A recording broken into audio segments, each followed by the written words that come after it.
What's up guys, I hope you're having an amazing day. In today's video, I'm going to be teaching you guys how to run a sub 5 mile.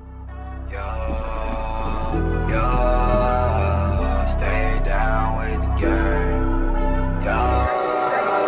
I got no time for the drama, but they won't talk on my name now. Enemies wanna be friends with me.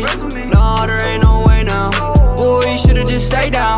Nah, there ain't no way now. I just be in my own lane now. Stay with the gang. So like I said, yes, I'm going to be teaching you guys how to run a sub 5 mile. I'm going to give you guys a couple tips on how to run it, and then I'm going to go downstairs and show you guys the strategy that you probably want to use in order to run a sub 5 mile or 1600. And right now you're probably thinking, why should I listen to a random guy I found on the internet?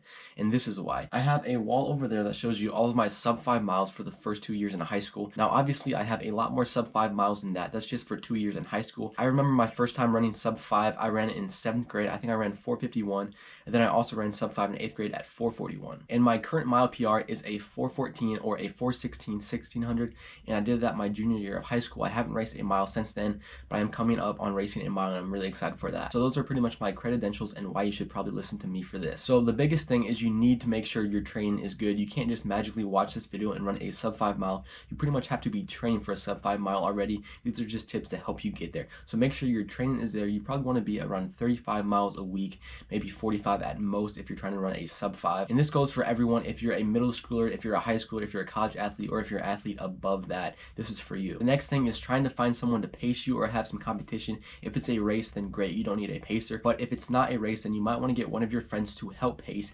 Pacing is a huge thing and it makes you go a lot faster. I've known from experience that I can run a lot faster when someone is pacing me, or if there's just people there to watch me, I do better. And then the final thing is just to have the right shoes. You don't want to be wearing basketball shoes to try to break sub 5 miles. I had a couple kids on my middle school team who wore basketball shoes to practice, so make sure you have the right shoes. You want to wear spikes, maybe some 4%, maybe some just Nike trainers, but make sure you have some hopefully lightweight running shoes that you can try to run sub 5 in. So those are all the tips I'm going to give you. I'm going to go downstairs and show you guys the best strategy for running a sub 5 mile. Alright guys, here is my plan on how to run a sub 5 mile for you guys.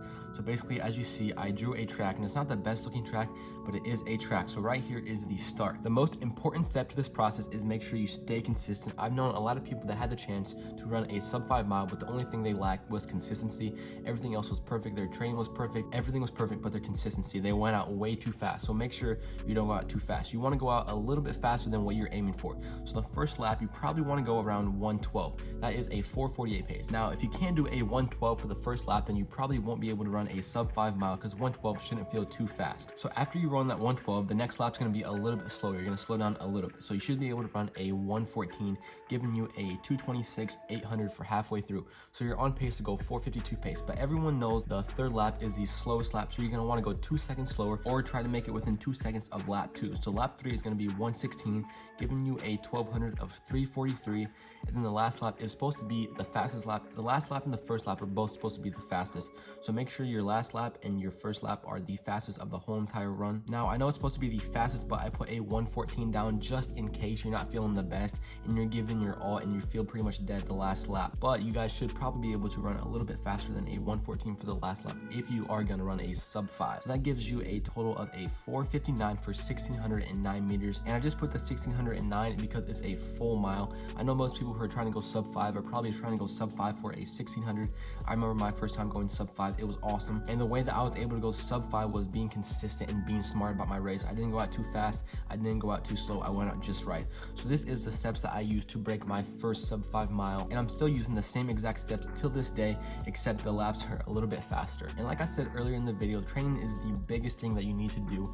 You're not going to be able to just watch this video and run a sub 5 mile. If you guys are already trying to go sub 5 and your training's there and everything's there, you just need to get your mindset right. This is the way to do it. Alright guys, that is it for how to run a sub 5 mile. If you guys listen to this video and actually go out and run a sub 5 mile, make sure to come back and let me know. It'll be awesome seeing how many people I helped run a sub 5. So if you guys enjoyed this video, make sure to give it a like and subscribe. I will see you guys in the next video. Stay safe and stay blessed.